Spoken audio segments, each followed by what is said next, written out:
Good afternoon, ladies and gentlemen, and a very warm welcome to this event, From Resources to Resilience, unpacking the role of raw materials for security, sustainability, and prosperity.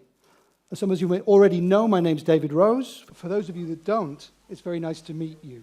I'll be guiding you through the next 90 minutes of, I hope, very focused debate today to take us through to the networking dinner at 6 o'clock.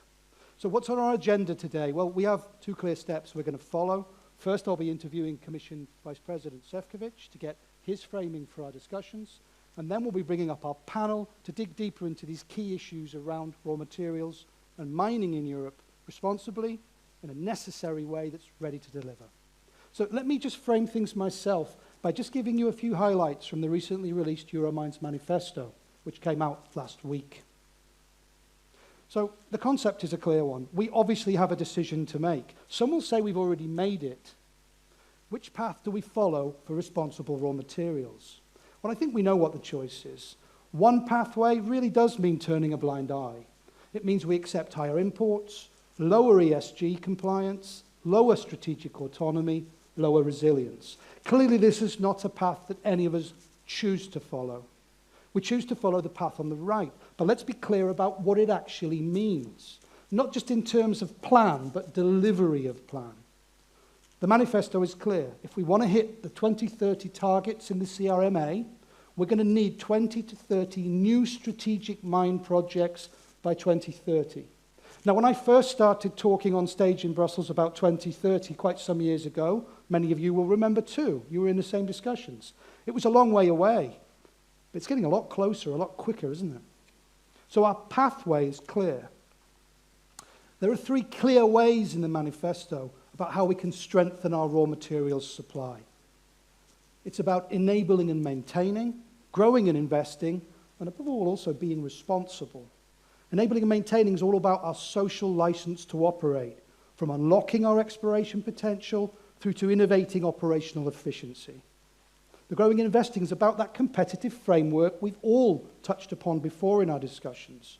It's about the right conditions for growth, right through to monitoring and also being agile in how we react to international competition and we foster innovation. And last but by no means least, it's Europe's real USP, unique selling point when it comes to extraction in Europe. It's about recognizing our operational ESG excellence, because we have this. It's ours. We've had it for a long time, and we need to unlock it fully. So it's about fostering dialogue, because we know that there's the social acceptance barrier to overcome, about making a case for why we need to do this and do it well, with a number of other elements involved. You have an overview of the manifesto on your seat. The manifesto is available also for download from Euromines, so do take a look if you haven't already. So, within the manifesto, it also outlines 6 steps. It's not about just saying what we need, but offering a plan about how we can achieve it, of course. We don't just bring the issues, but the solutions we hope to. And there are 6 steps to Europe's resilience from the Euromines point of view. 1, first of all, it's about having that executive vice president from day 1 of the next mandate, responsible for industry.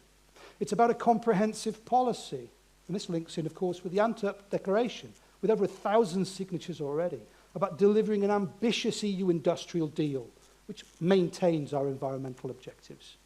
It's about think raw materials, checking that against current and future legislation to unlock delivery. It's about an industry-centric policy review. It's about a retroactive review so we can balance competing priorities. Let's not pretend they're not there. And it's about competitive framework conditions, and last but not least, it's obviously about increased access to finance. Not just about volume, but about availability and about ease of access. So that's an overview of the key points in the Euromines manifesto that brings some input into our debate today. So about our debate today, as I mentioned, we'll have our keynote interview in just a moment.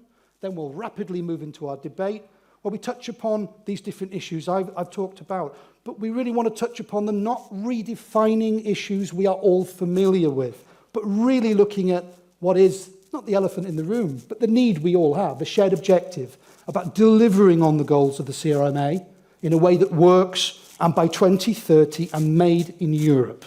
So with that in mind, can we have a very warm round of applause, please, for Maroš Šefčovič, the Executive Vice President of the European Commission.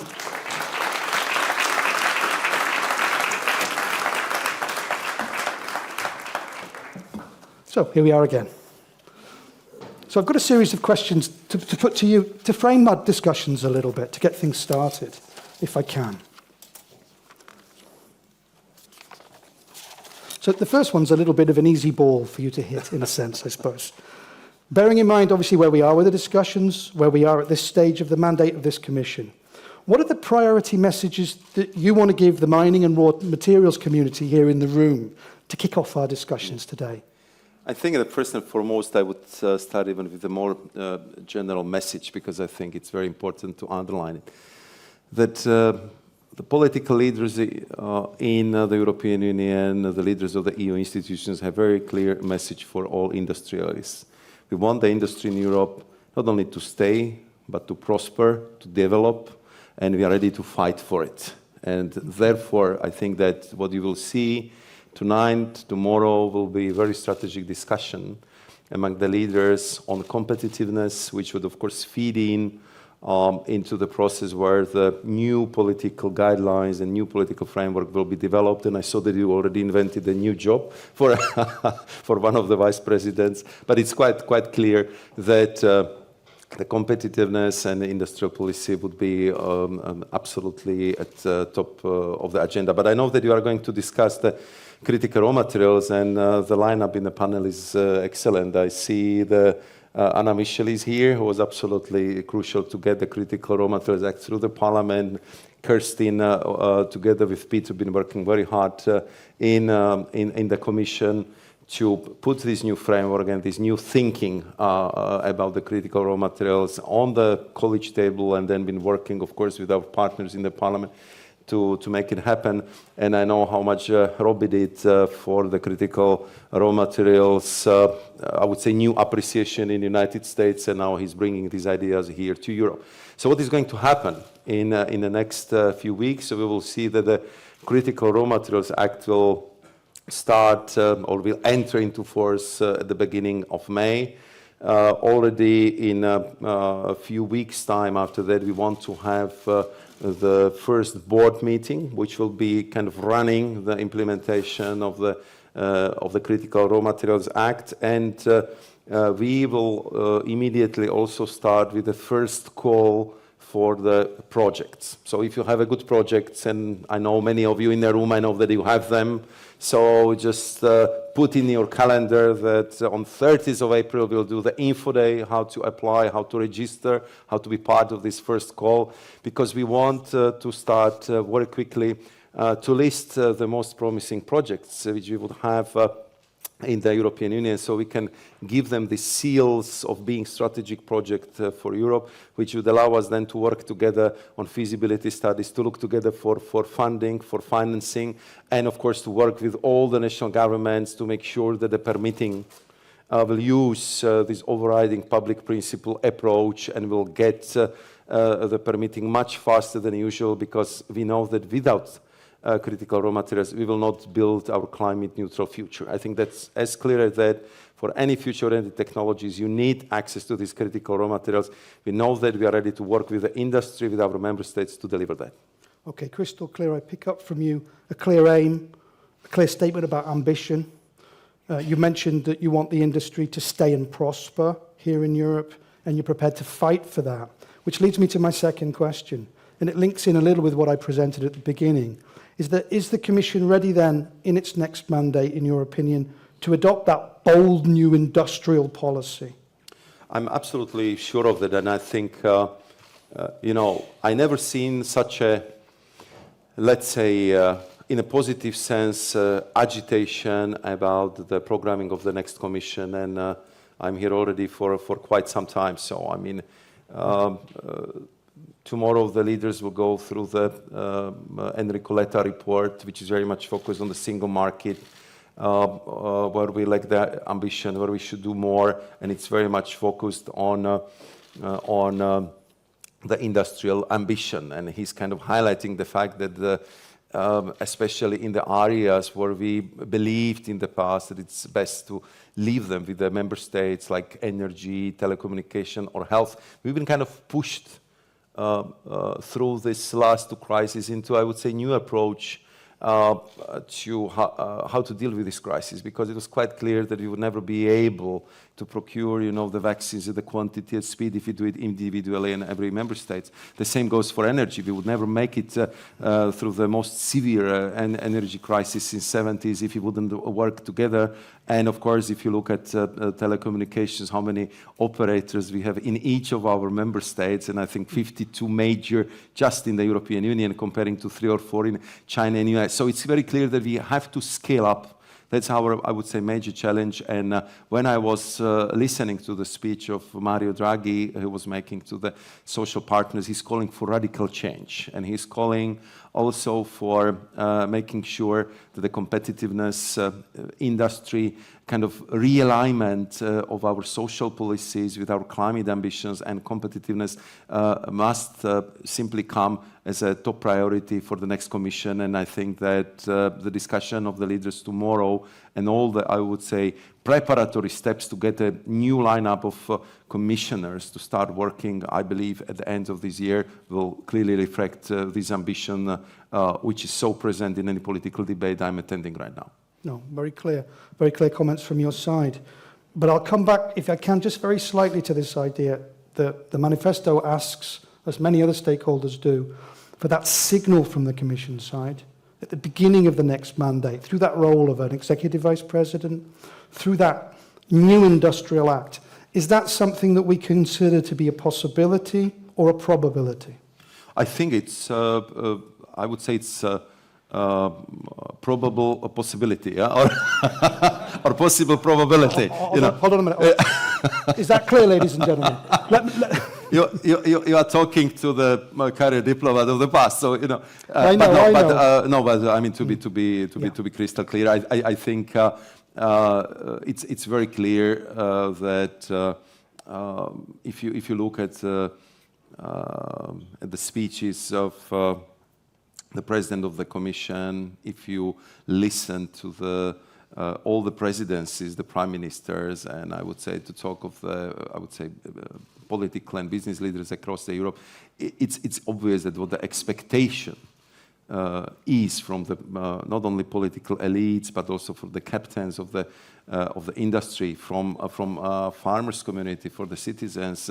It's very clear that we cannot somehow be in the situation that we would be kind of losing our position to be among the top most important world economies. And then it's clear that over the last decade, we lost some of this position. We're still biggest single market. We're still the biggest destination for the investment. But we also feel that if it comes to the future-oriented technologies, access to the critical raw materials, skills, size of our market, that on all this we have to have, I would say, much more strategic approach than we had in the past, because we are again in the world where size matters, where we see that the major economic powers are ready for very, I would say, rough ride, and that international trade and political competition is very, very fierce. And I think all this led also to the approach of European open strategic autonomy, which clearly is going into the direction that we just simply have to be ready for very important choices. And I think that it will be there. I expect that this would be absolutely crystal clear mandate, which the new political representation gets from the leaders of the European Union, be it European Council or, I believe, the new leadership in the European Parliament. Okay. Allow me a reflection, if I may. Let me play devil's advocate very slightly, recognising, of course, your diplomatic shield, but I shall try and breach it. So, obviously, many people in the room have heard, not in this commission, in previous commissions, have seen a lot of great work. That rapid delivery of the Critical Raw Materials Act, commendable. Strong action in building partnerships through the Global Gateway and working to make partnerships with others. But at the same time, some in the room may reflect and think, well, we've heard ambition statements before, but as you've mentioned now, it's time for more radical action, that strong alignment.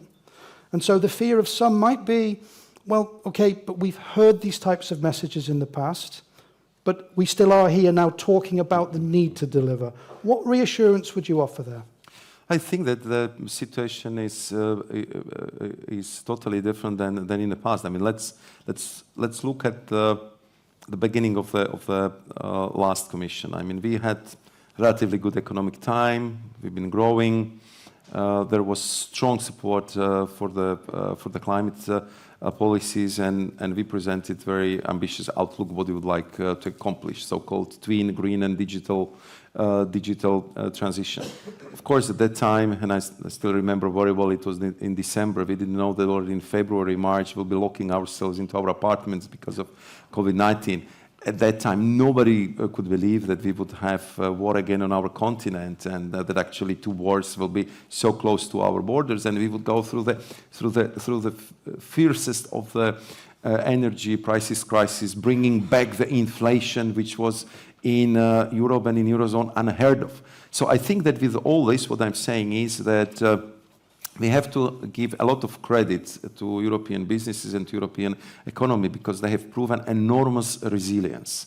That the fact, I was just reviewing the figures this morning that we have highest employment rate, lowest unemployment rate. Our problem is labor shortage and the skills. Despite of all this, I mean, so it just proves that the Europe has very resilient economy. But what is new is that the global level playing field has changed.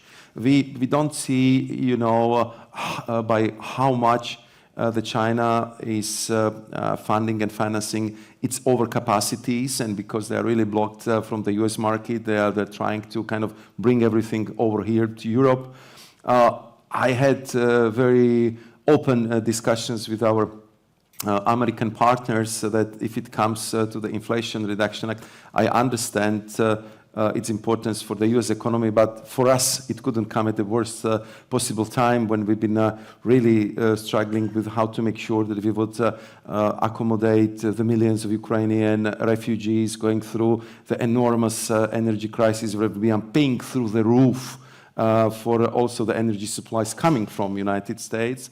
And at the same time, our imperative and focus we put on the clean and green tech development in Europe suddenly was also lured by United States. So what I want to say is that simply we are in totally different ball game if it comes to the global level playing field. And I think this is pushing us for what Mario Draghi calls need for radical action, what I'm calling as a need to adjust our trade, our competition, also our environmental policies, because we really have to look at it from the perspective where we are right now, where we could be in 5 years, and just to remind ourselves that we could not afford another photovoltaic panel stories happening in Europe in any of the technologies which are so crucial for the future of the European economy. And I think this is kind of driving the top political forces, focusing their mind and being very clear, I would say, with all of us in the European Commission. Bring the proposals, how we want to achieve the change, and I'm sure that the pointers will be given already tomorrow after the European heads of states and government will have their first, I would say, very thorough brainstorming on what they expect should be focus of the work of the European Union in the next 5 years. And I got my very good, I would say, taste what industry needs in the 9 clean transition dialogues we just concluded last week. Kerstin was in many of them with me, and you hear it very clearly from the industry. We need cheaper energy, we need access to the critical raw materials, we need less bureaucracy, we need a global level playing field, and we need what is, I would say, overarching principle to create business case for the clean tech and green tech. We need to create business case for the European Green Deal, and I think that's our common task to accomplish that. Very clear. Okay. Now, I'll make a link with the US. You mentioned your dialogue with US partners, of course. And security, we know, is a predominant factor in US industrial policy. Are there any lessons we as Europe not can copy? It's not our role to do so. But any lessons we can learn from that aspect, about adapting some of the things our American partners have already done with the IRA, adapting to our needs in Europe, personalizing to our reality, whether it's on security or other areas? Absolutely. I think when I'm talking about creating the business case for the European Green Deal, clean tech and green tech, I think that we should work much better with the green premium. We should work much better with the public procurement. Just to put it in a plain words, I think that if you are a European business, which makes its production with very low carbon footprint, sustainably, and you treat your workforce decently, I'm absolutely convinced that you should be rewarded for what you do, also in a public procurement. And that we shouldn't do, as Mario Draghi was pointing out again yesterday, to do 80% of our public procurement outside of the European Union. Who else does it? If in the United States you want to manufacture this very famous yellow school bus, I'm not talking about the arms, 80% must be local content.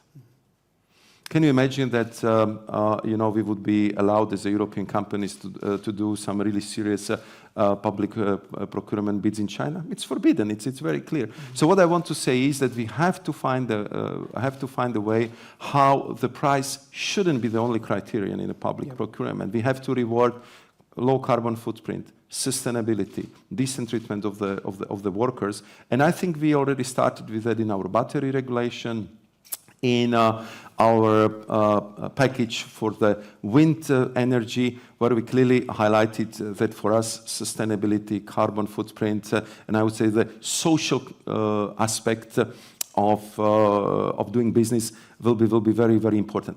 Public procurement, for your information, it means 2 trillion euros per year.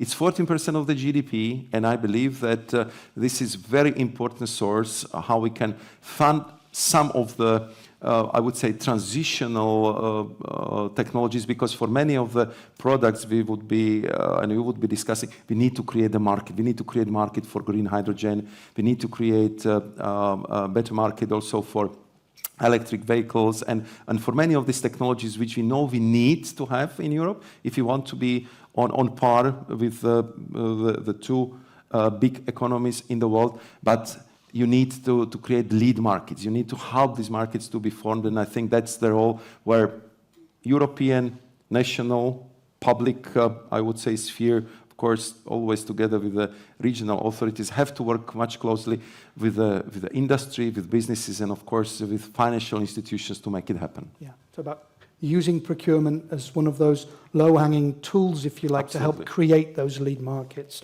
which transitions me on to my final question for our interview.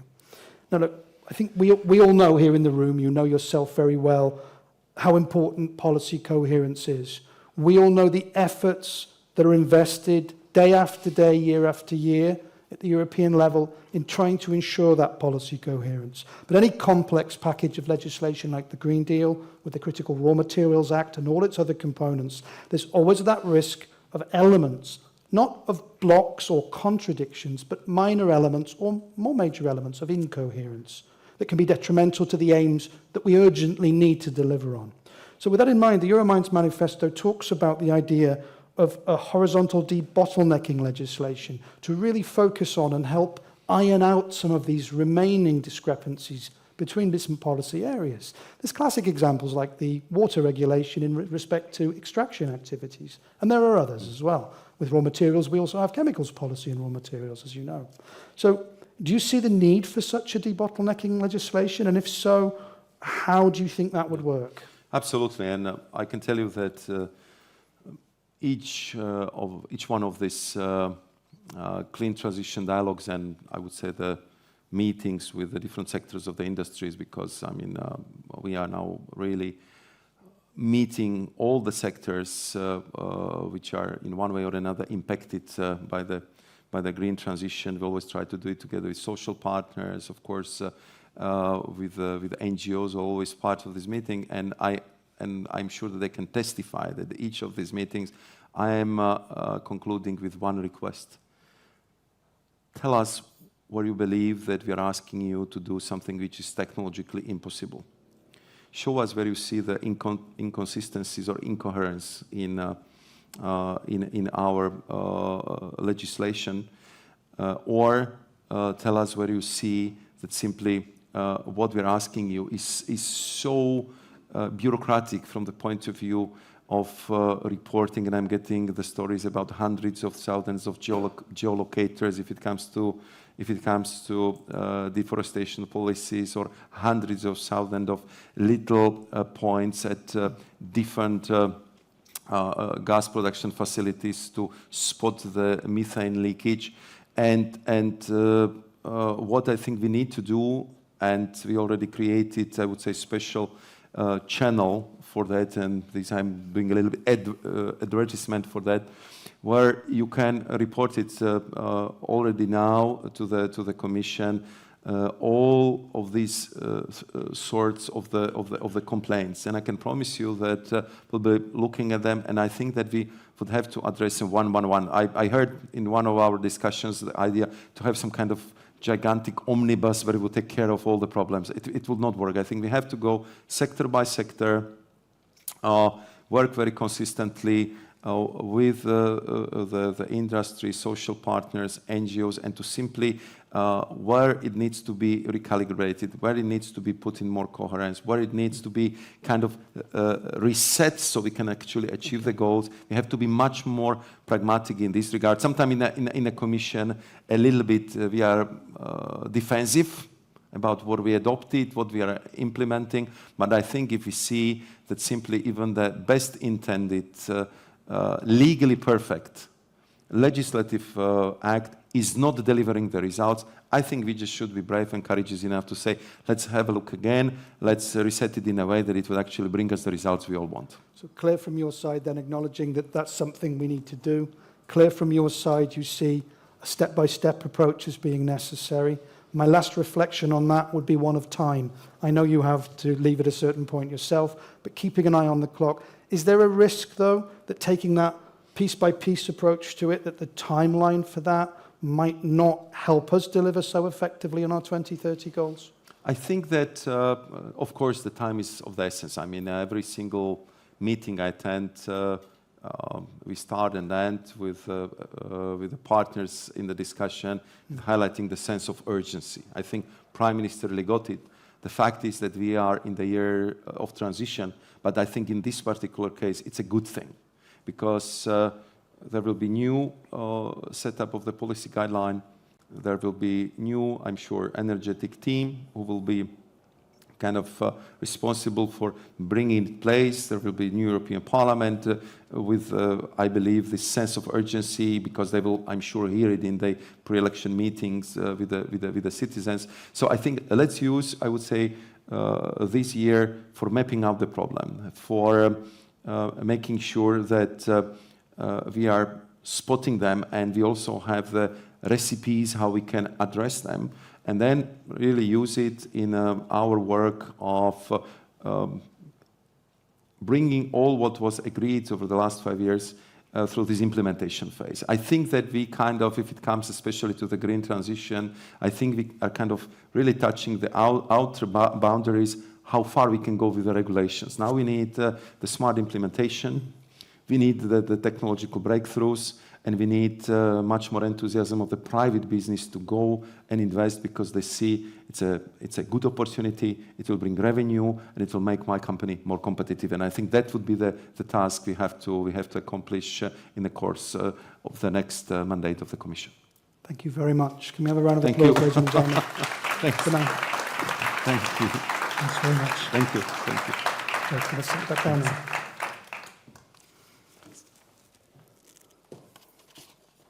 Right, so I think we've created a frame for our panel, ladies and gentlemen, that we can build on. And so without further ado, I think it's time, in fact, to convene our panel now. We've got a good 55 minutes to dig down further into our topics. So could we have our slide for our panel on the screen, please? And I'd like to call up our panel of Anna-Michelle Asimakopoulou from the European Parliament, Kerstin Jorna. Can we have a round of applause, please? Benjamin Gallezot, representing the French government, Robbie Diamond, bringing our US-EU perspective, and last but not least, the Euromines President, Jan Moström. also CEO of LKAB. So, let's make ourselves comfortable, and let's dig down. My pleasure. I'll just give a moment for that magic water and other things that we need. So, let's kick things off. We'll go European Parliament, European Commission. Benjamin, I'll come to you. And then Robbie, you. And then last but not least, Jan will come to you. So our focus here then, obviously, as we said, is about unpacking the role of raw materials for security, sustainability, and prosperity. So building a little what we just heard in our interview, I'd like to open up for your initial comments on this theme, with a focus also, as we mentioned, and a link perhaps with some of the points I raised about the earlier manifesto as well. So, Anna-Michelle, over to you first, please. Thank you. I could start with a host of things, but I could say China, I could say de-risking versus decoupling, I could say resilient supply chains, I could say Green Deal, Industrial Deal, but I'm conscious of the fact that, first of all, I'm on a very distinguished panel with distinguished organizers, and I thank you for the invitation, and I'm also addressing a very high-level, distinguished audience. So, as a politician, I'd like to focus on one thing, which is, if I can't explain why mining leads to sustainability in Europe to my next-door neighbor, and I'm from a region in the northwest of Greece on the border with Albania, so if I can't explain to a citizen why this is relevant and important for them, then we've lost the battle. And I'm not just talking about NIMBYism. I'm talking in general. People need to understand, and Euro legal ease doesn't resonate with them. But when I tell my neighbor that they might not have a cell phone because we might not have lithium for the battery, or when I tell my neighbor that they might be paying for power more expensively if we don't have solar panels, my neighbor starts to understand. People ultimately support a Green Deal because they care about their children, and they care about the planet, and they care about the world we live in. It gets a little bit more difficult when they have to pay for the transition, but they do support the Green Deal. And people will support the Industrial Deal when we explain to them that that'll produce jobs. But ultimately what people want is a good deal for themselves. So if I were to start out with one point, and I noticed that this was the third pillar of your manifesto, where you talked about responsibility. So as a policymaker today, I'm standing in front of you and saying that we're all responsible for creating the awareness that is necessary on a tough topic. And the Critical Raw Materials Act, I think, broke a taboo. We can now say mining without being worried that we're looked at in a strange way. So my first message would be then, part of your manifesto, awareness is key, and we all have a role to play in increasing the awareness of the people of Europe. Crystal clear, and if I can follow up briefly, so you're touching, of course, on this key issue of social license to operate. Are there, from your perspective, one or two things that we can do that are very actionable to further strengthen the case for this, as you underline, is so critically important in getting things done? Well, you started by saying that you want an executive VP, yes? Well, we have an envoy for many things. I would say let's have a critical raw materials envoy, somebody who has a knowledge of policymaking, politics, geostrategic interests, and understands the industrial perspective, but also the Commission's perspective. We keep asking the Commission to do all these new things. They're going to need some help. Yeah. So I would have that concrete proposal. Okay, crystal clear. And if I could just very briefly touch upon the financing side as well. One of the things that was noted by me about the manifesto, but is a call from many, is again about access to finance, about having the right financing in place to really unlock so we can really deliver on these goals. Do you have a perspective on that as well? Well, politics is about money and power. And as the Americans say, sometimes you just have to put your money where your mouth is. And of course, the Critical Raw Materials Act and the strategic projects is an important first step. You mentioned it before. But ultimately, we're going to have to make sure that there's the money available, and we also have to give incentives to the private sector and to industry to invest. I'll give you one example. Gallium. Yes? Greece has production of aluminium, and it has the possibility of producing enough gallium for all of Europe. But in order for business to make that investment, they need some sort of certainty, because just like the Chinese put export controls on gallium and germanium, next day they could flood the market with it. So you have to deal with financing at all levels, OPEX, CAPEX. Okay, very clear. Right, thank you very much. Kerstin, we'll transition on to you. Again, the same perspective, building on what we've heard so far about really unlocking the potential we've got in Europe from the extraction point of view and more. What would be your first reflections on that? Thank you very much. I have a question to you, audience, to see if you paid attention to what the Vice President said. I have a prop to show and I have a comment. Now, my question to you is, what is the day when you can get guidelines and know more how to ask for strategic project? Good. Very good. You know, we are ready to rock in the Commission, pun intended, on the Critical Raw Materials Act, but you have to be ready too. So my prop to show is this. This could be a premium market for green nickel. So why do I say this?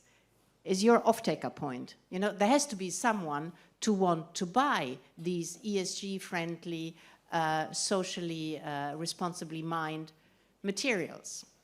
And why do we zoom in on nickel? Because nickel is subject to big manipulation at the moment. There's lots of dirty nickel coming to the market via Indonesia.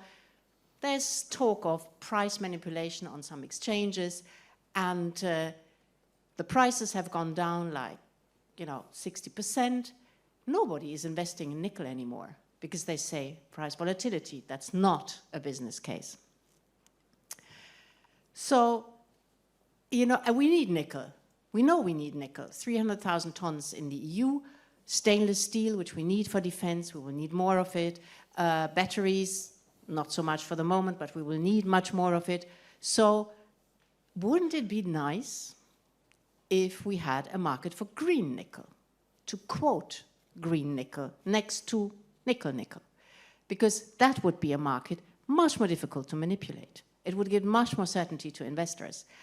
And if we look at European consumption, we are relevant demand. If we can pull that together to go for this kind of nickel, we actually have a market, and we have a green premium market. And we could work with others who are equally suffering from what's happening at the moment. And the Critical Raw Materials Act actually has a number of elements. It provides the possibility for joint procurement. It provides a kind of obligation on companies to look at their security of supply. And if you look at the Net Zero Industry Act, it actually tells member states, when you auction or give some, or do public procurement, or you give some subsidies, you could impose some non-price criteria, like that green nickel in the battery you buy for your energy storage system. So there's something to explore, and I think this is really the future of the business case. My last point I want to comment on is international. Of course, we have 1,000 projects, more or less, which we are following, raw material projects in the EU, extraction, refining, recycling, but we need to work with other jurisdictions. We have partnerships that we are building at the moment with 12 countries, but, going up. And these partnerships, they're not free trade agreements. These partnerships are very transactional business case, supply and demand. It's about bringing technology, bringing long-term offtake, bringing risk financing to the countries that have the supplies, allow them to go up the value chain, and to give security for our off-takers in the EU demand side for these markets. So, in a conclusion, we're ready to rock, but we need you. Thank you. Okay, thanks very much. If I could quickly follow up, Kerstin, on that. I know there's been an awful lot of work behind the scenes at the European Commission level on building these partnerships with third countries to get reliable supply to match what we also make in Europe. And we've seen a lot of memorandums of understanding, which are steps towards that. But what can we expect on the horizon in terms of rapidity of action around these partnerships we make also on a more global level? Well, memorandum of understanding is then the political umbrella, but below it's business cases. It's really business cases, bringing in off-takers, giving security for supply, having investors, and making it happen on a long-term basis. And, you know, it's like producing little babies. So the little babies are coming in under all these umbrellas now, and the key for us is to find the off-takers. So not only to have a discussion about the supply, but also to have a discussion about the demand. And sometimes with our regulation, battery regulation, we are framing actually the demand side, because on batteries we are saying, you know, what type of materials have to go in, the recycling. I mean, all of this requires capabilities, not only the extraction, also the refining and the recycling. So there's a real opportunity also for the countries we work with to go up the value chain. Okay, clear. Right, thank you very much, Benjamin. We'll move on to you now. Obviously, from the perspective of France, in your role in the Prime Minister's office, I know you've got examples you want to bring of action already taken around ideas that we've already touched upon in our discussion. So I'll give the floor to you. Can you give us some insights into what you've already been doing and how you think these sorts of things can help scale up for us in Europe as well?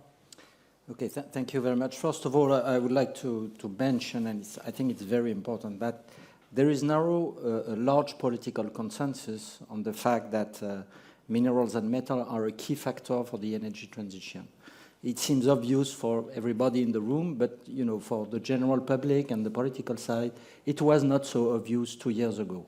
And the fact that at the European level there was a swift and quick implementation of adoption of CRM Act, I think it's a very strong message. And at the member states level in France, I would like to outline the recent declaration by our Minister of Economy, Bruno Le Maire, last Friday. He had very clear and bold terms on the importance of mining for the energy transition. That's the first point. And the second point, he announced simplification for the permitting of mining, which is one subject of the Critical Raw Material Act. Mm-hmm. And this will be implemented through a law that will be presented at the Parliament in the next week. So we are implementing now the Critical Raw Material Act. In fact, we are working on that now for 2 years. So to answer your question, a few examples. First one, it's a very big project. Maybe some of you know about that. It's the biggest lithium mine project in Europe, in the center of France, run by Imerys. So we are of course, we are supporting this project, and we are in the process of the public debate and implementing and all the permitting for this project. It's a €1 billion project. It's a very huge one. It's something like 30 or 40% of lithium needs for France. So it's a clear example of what we are doing. And I assure you that it's not so easy, of course. There are local interests, there are debates, but that's a first example. Second one is geological mapping. We have restarted geological mapping. It was announced by President Macron last year. So we are in the process of, realizing all this geophysical and geochemical analysis of France. The permitting streamlining, we already had an implementation of that for factories, and as I said, we are doing it now for mines, for mine permitting. The fourth one is financing. Everybody is aware that financing is a very important point. Beginning this year, we have a tax credit for projects, including mining projects. So it's a huge support for the capex of this kind of project. As you know, we are putting in place a 2 billion euro critical mineral fund, an equity fund, and we also have a public guarantee for banking loans for projects. So clearly this subject of financing is very important, and we have to put some money on the table, and I hope that the European Union will also join us in this efforts through the strategic process mechanism. We also have the international policy. Together with our European colleagues, we are going all around the world to to implement what you said. I mean, it's business, building offtakes, bringing supply and demand together in these countries, bringing financing. So these are all examples of what we are doing, and we will continue to accelerate and develop this big effort. It's great to see that we've already got good examples of these things being done, but we are, if I can say here, talking about one member state. From your optic, and obviously I don't want to ask you to comment on everybody else's business, but at the same time, how scalable do you think this is? This is the example of France, where there's lots of good, strong examples. But is France the average, or is France one of the front runners here? And how scalable is this? I will not comment being the first or not. That's not the question. I think all member states are really focusing on that. Yeah. Depending on their resource, on their natural resource. Everybody has not the same natural resource, so each one has its strong and its weakness. So I think, but we have a regular discussion, and I think that all member states are really focused on this subject, and the Critical Raw Material Board will be a very good way to exchange on the good practices, on helping one another. The question of social acceptance you mentioned, we have to explain not only to the political level, but on the ground, I would say, and how to do that. We can work together on this kind of subject. We all have mining projects. The good way to make these acceptable, the good way to get higher standards, the good way to engage with the local authorities. These are subjects where we can, bring all the experience and share that with the European Commission and with other member states. So a lot of positive momentum. Yes. Robbie, I'm going to come on to you now. You've heard the points we raised earlier, the interview with Vice President Šefčovič, the comments we've had from our panelists so far. Bringing that US optic that you bring as well as the European one, what are your reflections at this stage? What are you going to put forward for us? Well, I think it's appropriate that it started raining, because I'm going to be rain on everyone's parade. Now, on the positive side, where we are is light years ahead of where we were. I mean, it's incredible what has happened in a short period of time, and everyone is saying the right things, and they're putting in laws in place to do the right thing. But I'm concerned that when it comes down to it, to mine, it requires moving dirt, it requires energy, it requires water, and usually there's an indigenous problem and a community. And when we get into those, and we really start doing them, what is that opposition? NIMBY, I like to call it YIMBY, yes, in my backyard. But I don't know if we're going to get there, because we sort of live in this post-material world where no one knows where things are made. And yes, I think Anna is right, we have to tell them. But at the same time, we have social media. There are other countries that don't want us to begin these types of projects, are there undermining, what I think are the right intentions. So I'm concerned, like, when the brass tacks happens, what will happen. And, in the United States too, right? There's this big IRA bill, they're spending all this money, but really there's no mines that they're willing to open. I think just Lithium Americas is the one that they've been willing to do. And so it is hard when you get there. Okay, so you see challenges then in really getting things implemented down, if really at that level. We heard earlier in the Euromines manifesto, it brings up the figure of 25 to 30 strategic mining projects in Europe by 2030 to be able to deliver on this 10% CRMA target. So am I right in understanding you think that might not be achievable in practical reality? Well, remember, that's 10% and it's 25 to 30. You know, we have 23 million electric cars on the road in the world, and we have 1.3 billion others. And the environmental community is under the impression that we can recycle our way out of this problem.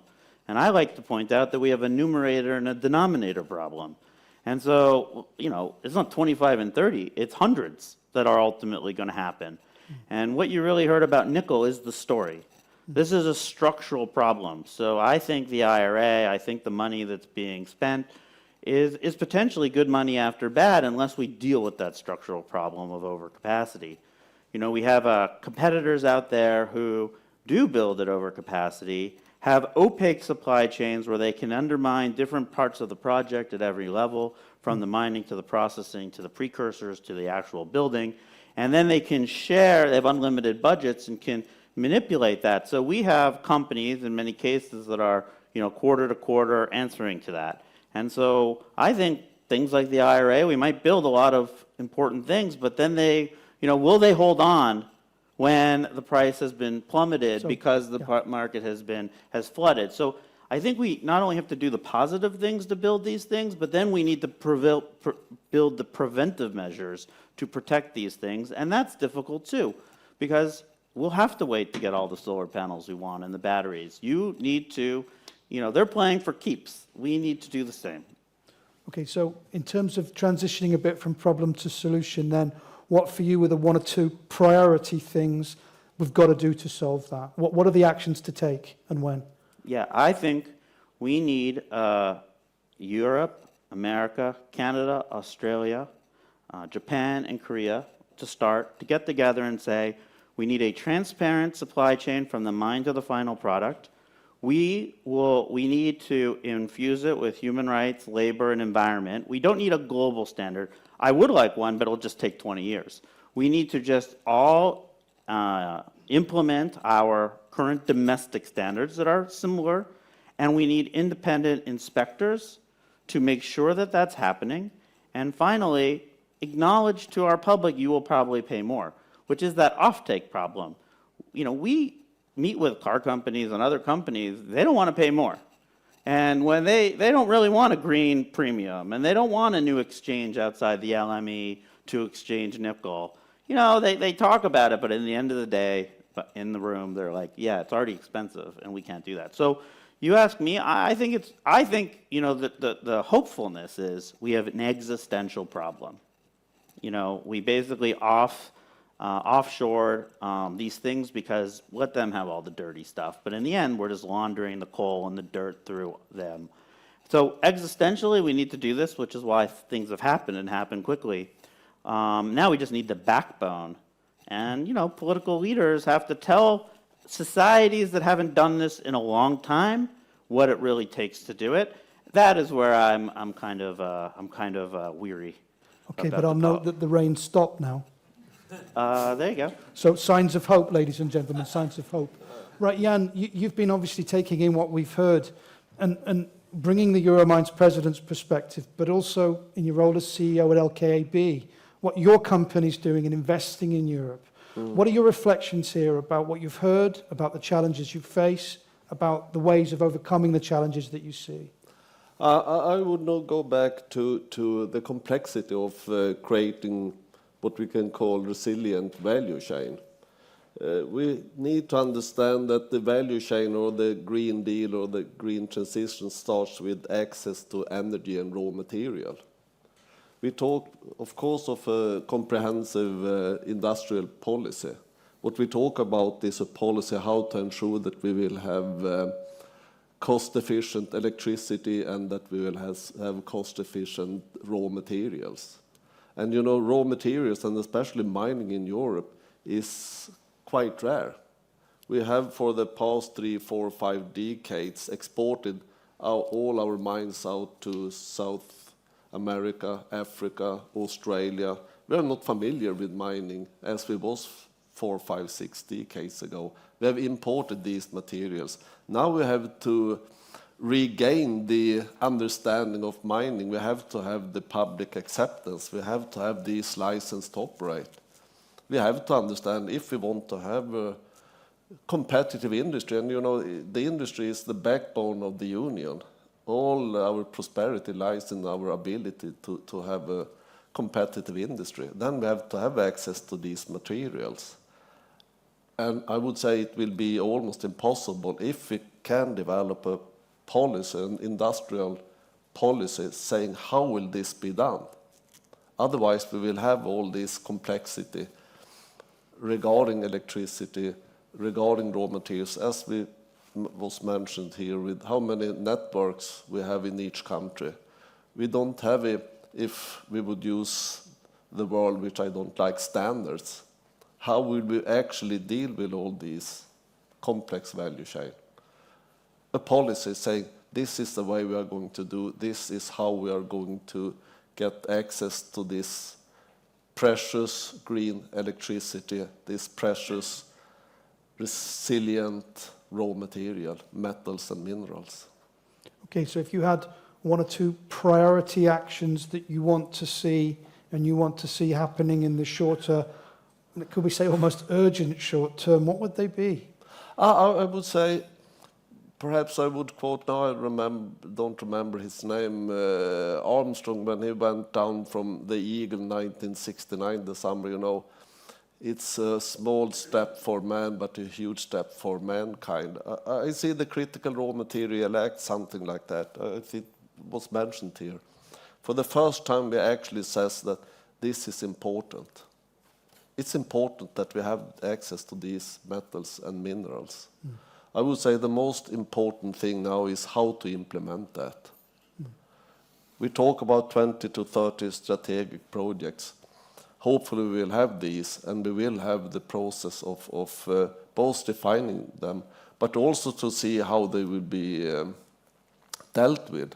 One of the most important things, at least from my side, is if you get to be accepted as a strategic project, then you have, 24 months from that you put in your appeal for your environmental permit until you get an answer.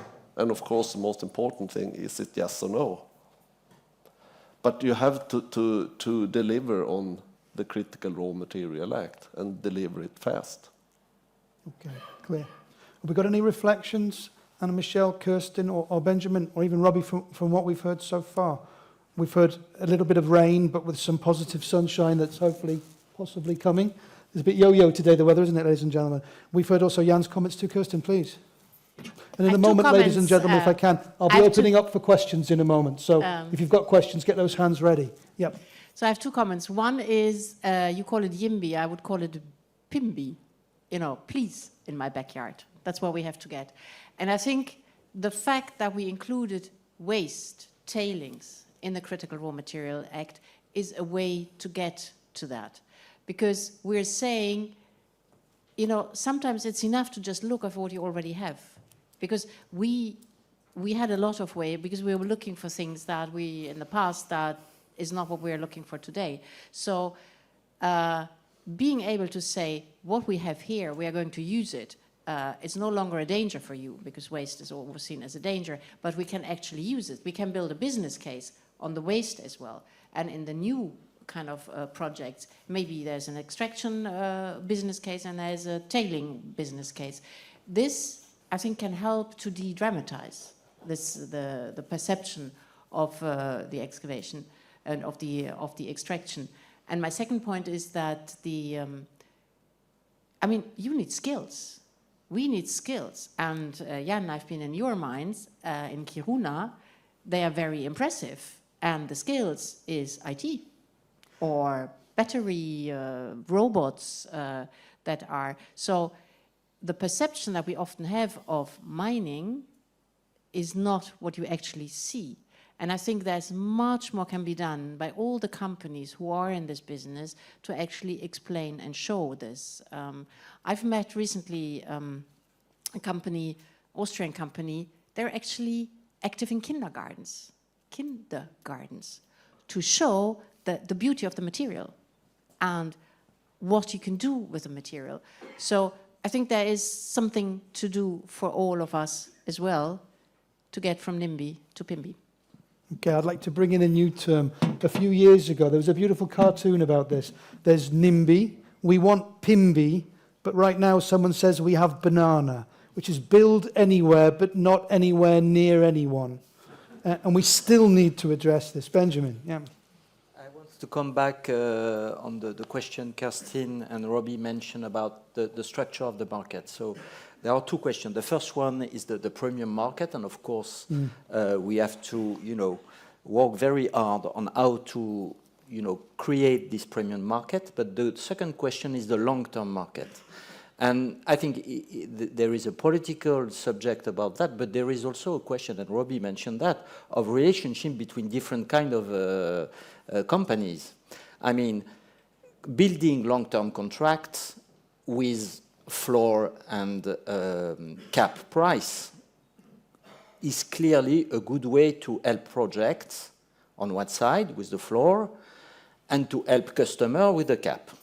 So in principle, if we were able to arrange this kind of contracts, 10-year supply contract or 15-year supply contract with floor and with cap, completely outside the spot market which does not give long-term signal, that could be a very powerful way to support the project.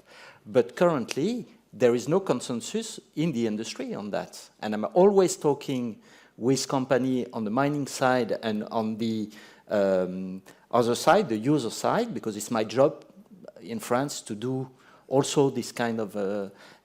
and company do not agree on that. So we still have work to do to change the way the mining sector or the metal sector and the downstream sector contract together in order to facilitate this project. And it will be good for the premium, but it will be good also for the long-term price signal. And I think it's a very important thing we have to do.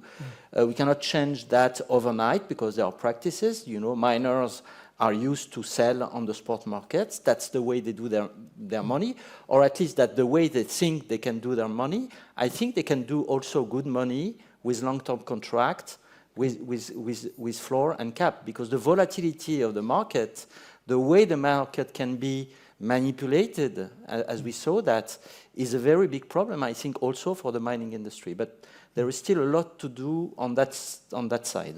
Okay, clearly noted. I see you nodding a little there, Robbie. Well, I'm always nodding. Sometimes this way, sometimes that way. Okay. I guess I have two quick thoughts. One is we didn't mention the defense systems we need, and I think it's really important. There's a war on this continent. There's a lot of instability in the world, and everyone's woken up that they either have to restock, rebuild, or build from scratch. And the same minerals that are in the energy transition are the same minerals that are in the military platforms. Using an American example, I like to say the Ford F-150 Lightning are the same as the F-35.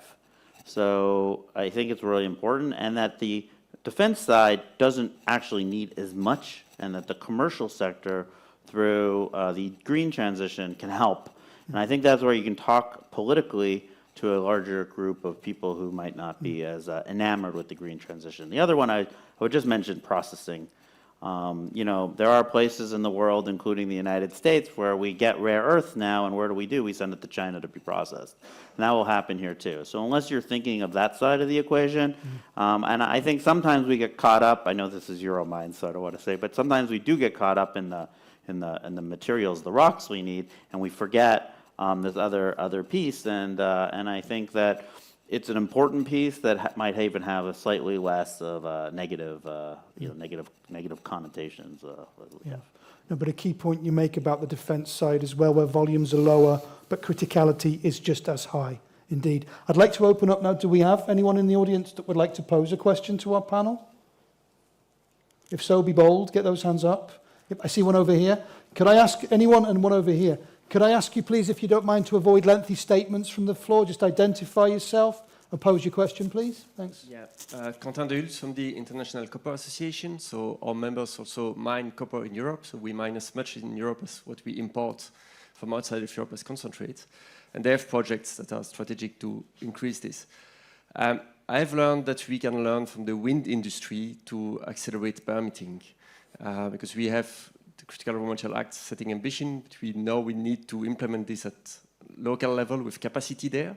So I would like to know whether the Commission can elaborate on what can we learn from the wind industry to accelerate permitting and social acceptance of mining. Thank you. Okay. Kerstin, do you want to pick that one up? And then we'll let the others come in as well if they need to. Well, in fact, you have to see three acts together. Repower, setting the targets, and to deploy renewable energy to bring down the energy price, because that's really hurting our industry. But in order to deploy, you need something to deploy. And that's where the Net Zero Industry Act comes in and says if someone wants to build wind turbines or solar panels or cables or steel that's going into this or new propulsion systems, then you can get ultra-rapid permitting, ultra-rapid financing, access to skills academies, and access to the market through public procurement and non-qualitative price criteria. But if you want to produce all of this, you need raw materials, then the raw materials, the Critical Raw Materials Act comes in. And you have to see the three together. And the Critical Raw Materials Act obviously also has ultra-rapid permitting.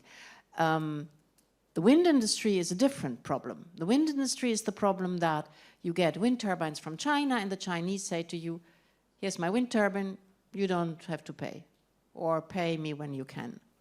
That's not a business model you can compete with, really. So what was happening in the wind industry is that they didn't get to bid anymore against these criteria. That we are correcting with the market, which is a bit same idea, market premium market idea.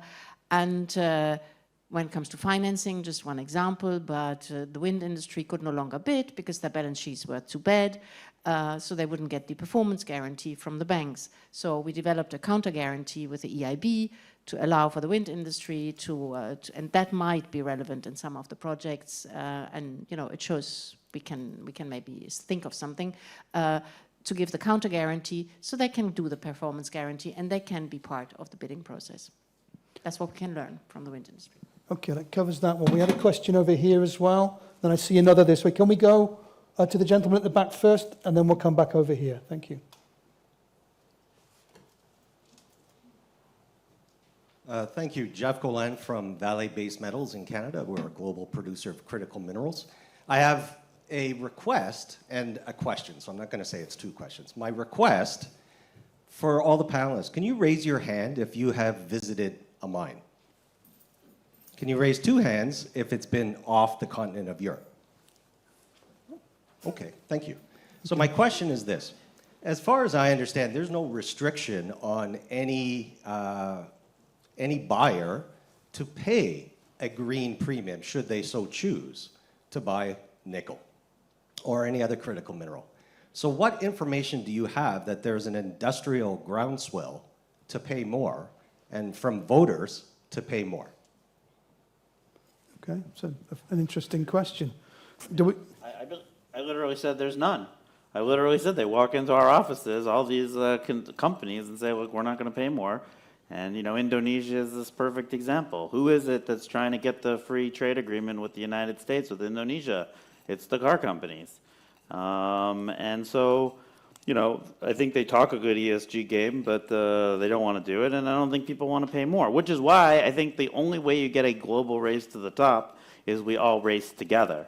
I think that that is the most important thing. We need a structural change, you know, in this new economy where we have a country out there that is a hybrid type of system that is both uses our free market against us and uses it itself at the same time as building overcapacity. That overcapacity is not a bug in the system. It's what they've done since Mao until now, right? And you see it in every industry. So it's coming for now these industries. You had it with solar and you had it with steel and aluminum and shipbuilding. And so again, I just think we have to, the fox is in the hen house.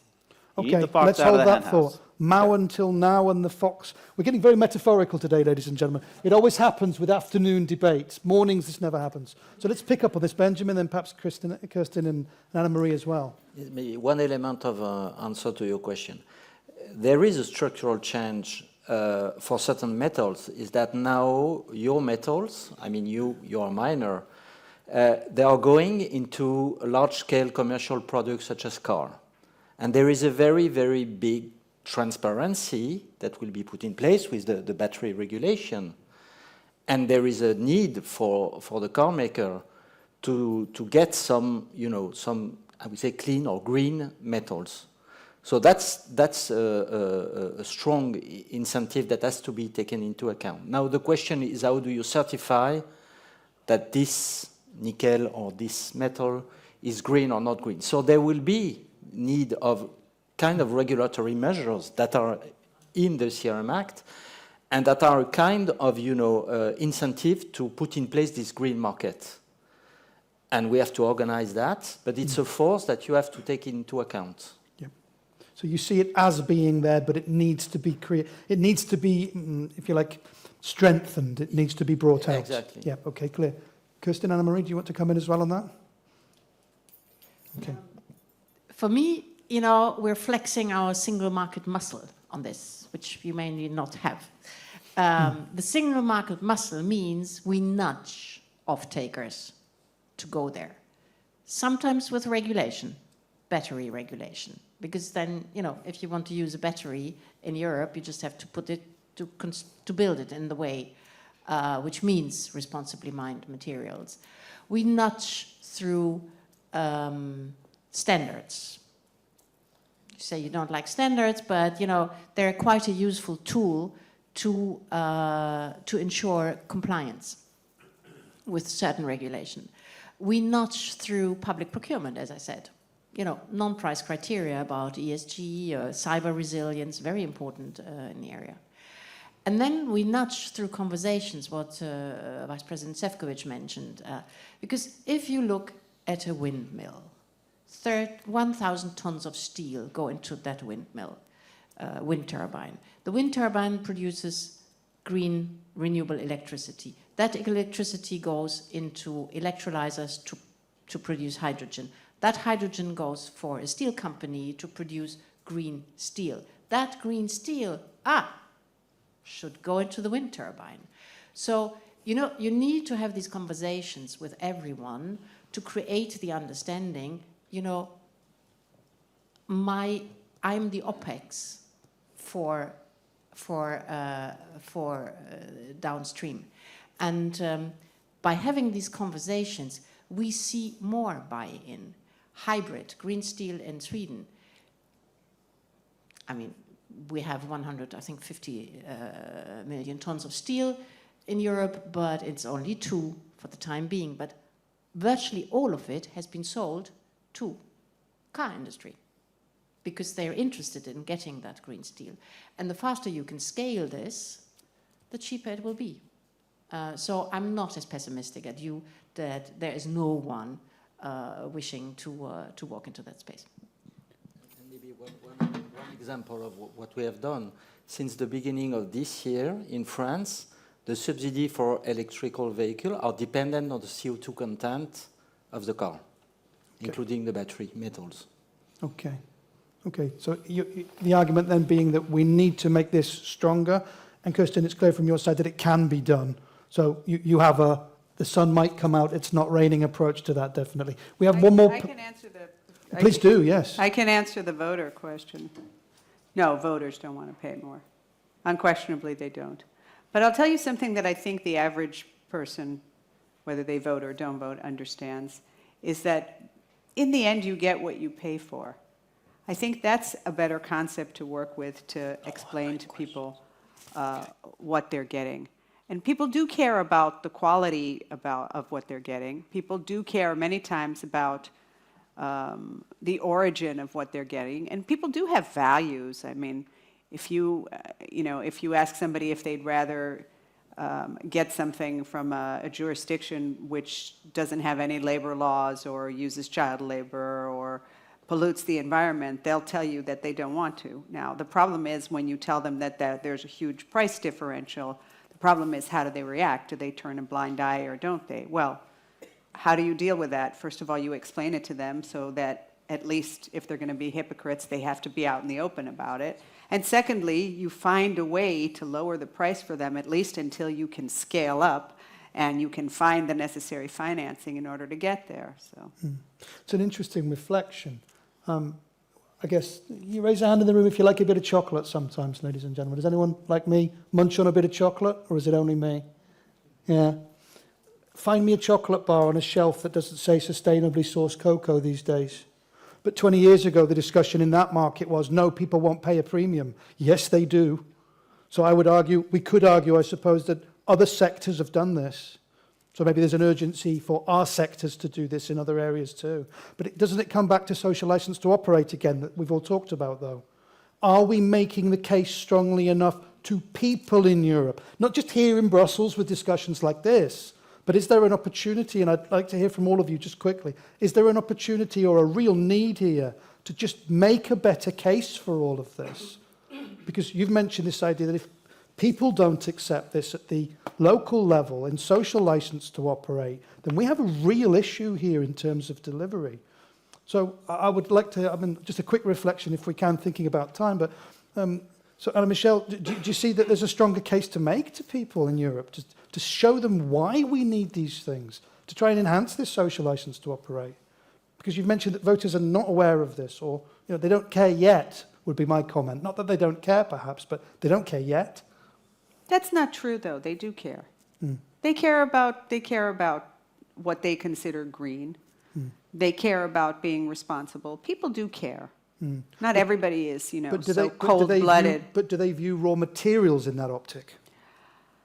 Oh, I'll tell you what. I heard about, I started, I'm looking at Peter Hadley, who is like a veteran in this. I started looking at critical raw materials when I first came into this mandate.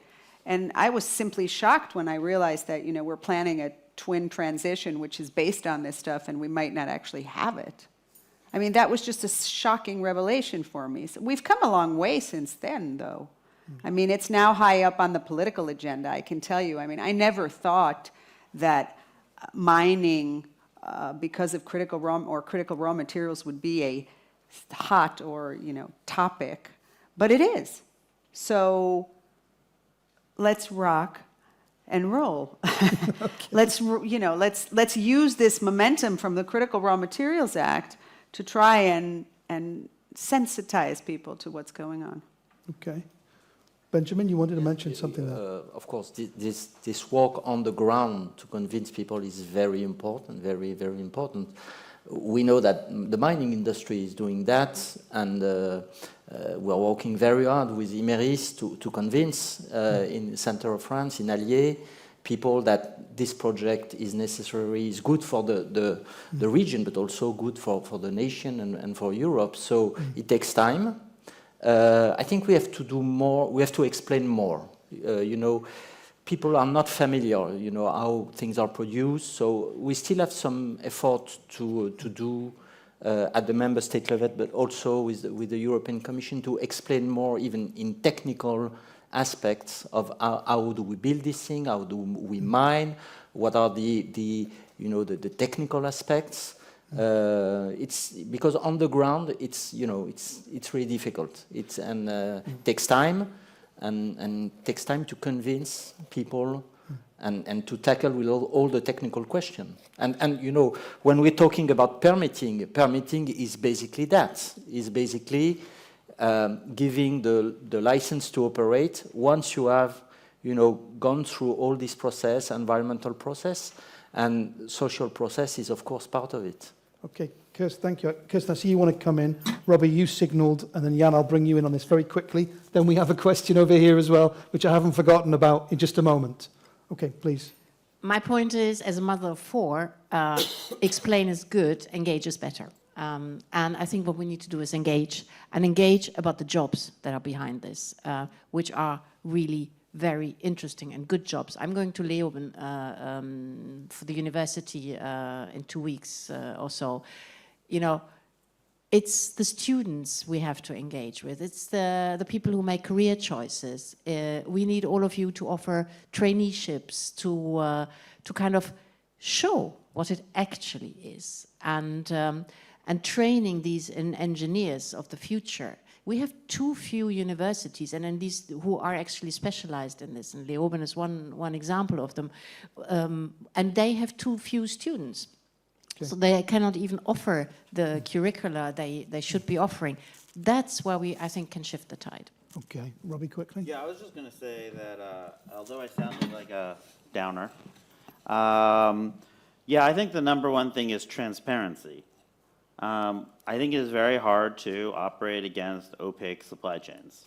And that's what happens. And especially when the supply chain creates one clean thing over here that I can send to Europe, and then a dirty thing over here. And they're just, they're playing with those prices. So transparency, because this is a global problem. And if you really believe it's a global problem, you can't play whack-a-mole, where you do one thing over here. I don't know if you know that game, where you hit the mole and then the other one pops up. That's what we're doing at the moment. We're allowing them to play, and so that's why transparency will get to your green certified thing, but we're not quite there.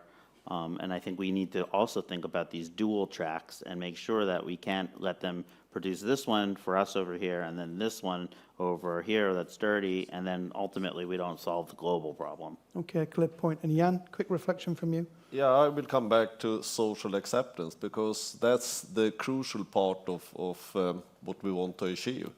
You know, the target is not to ensure that we have 20, 30 projects to 2030.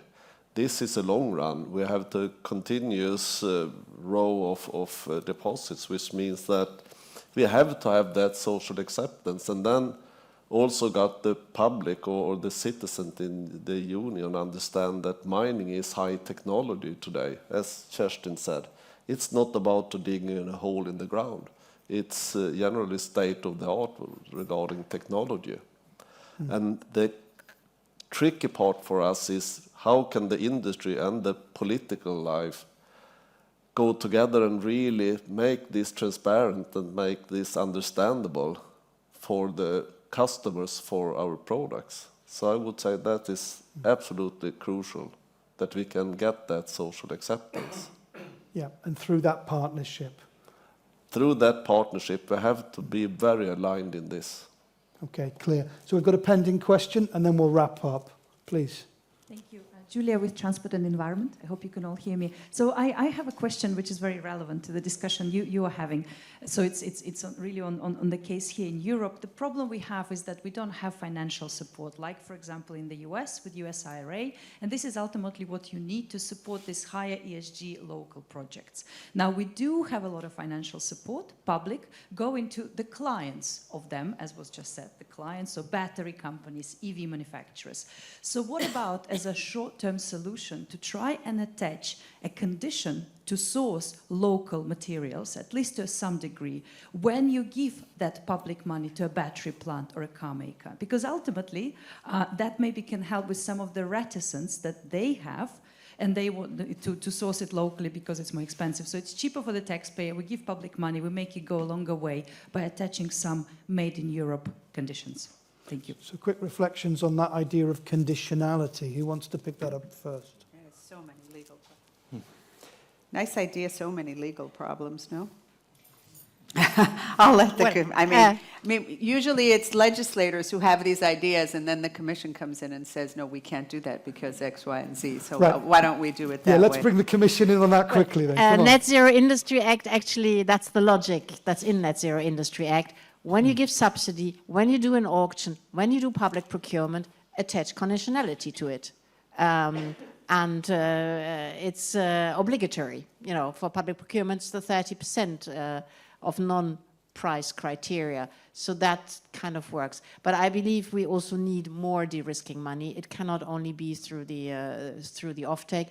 There's the fund, the raw materials fund, France. There's a raw materials funds in Italy. There's a raw material fund in Germany.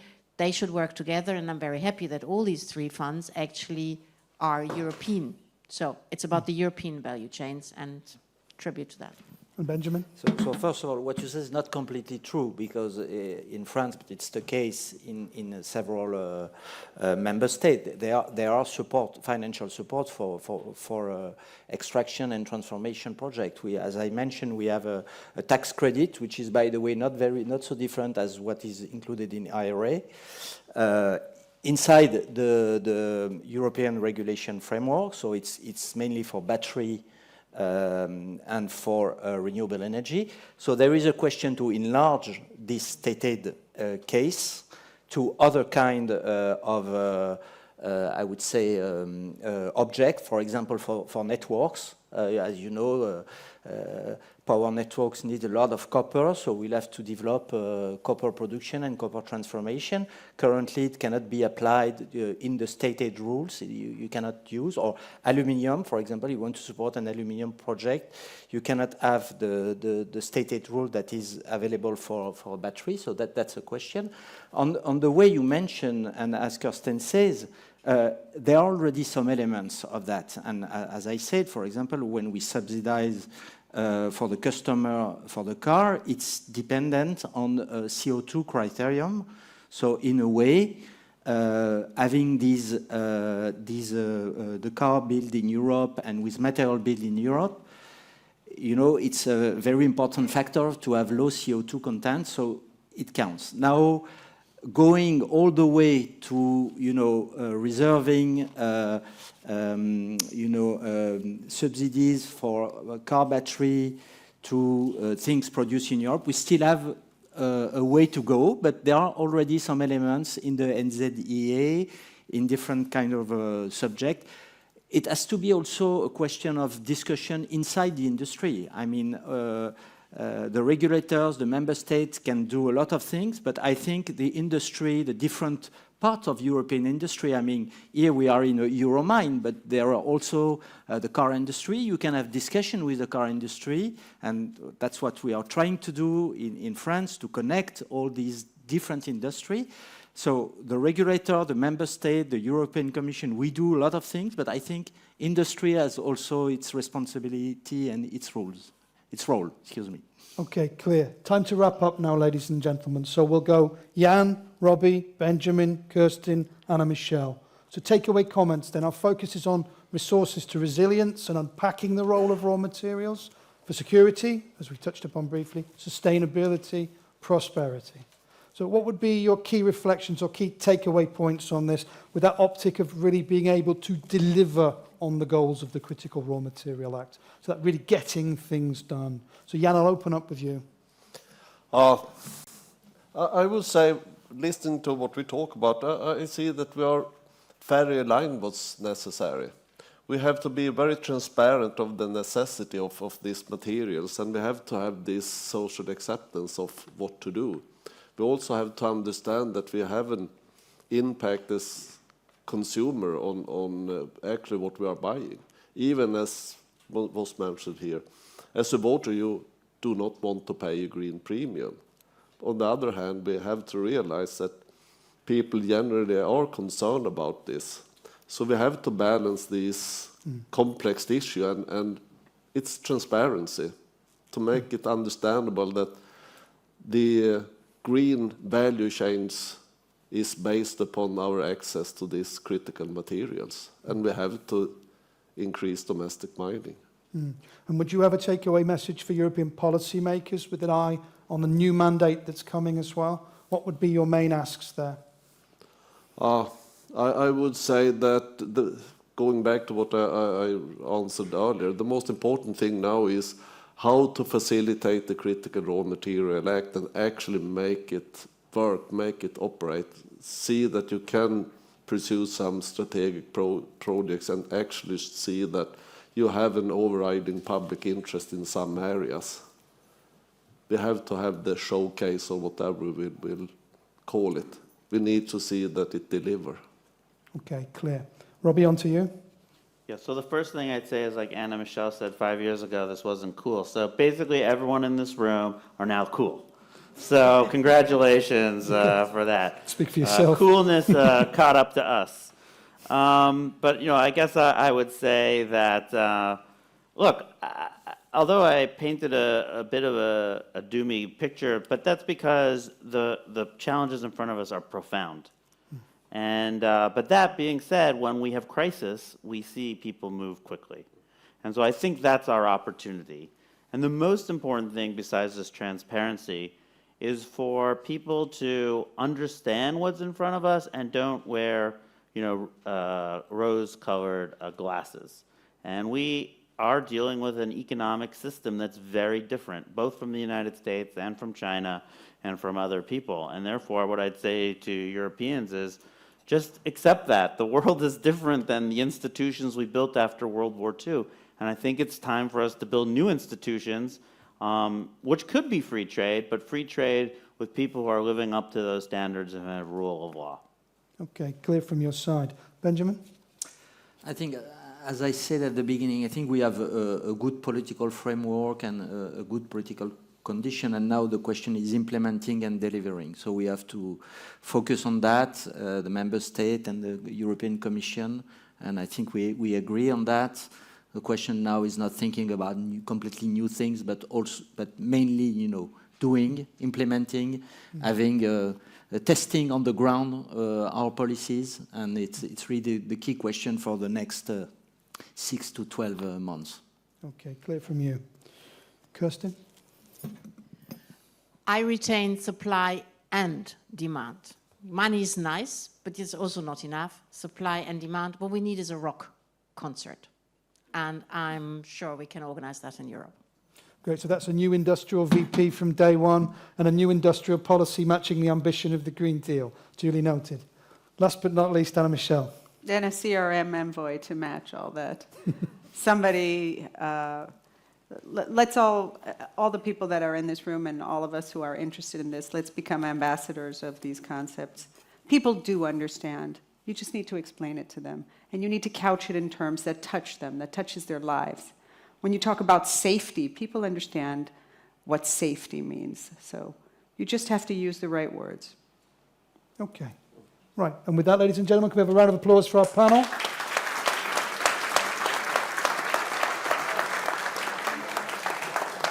Shameless publicity plug. Euromines manifesto, ladies and gentlemen, do engage. I think as Kerstin said, it's not just inform, but engage. And now dinner, or refreshments outside, should I say, are officially open. Thank you very much.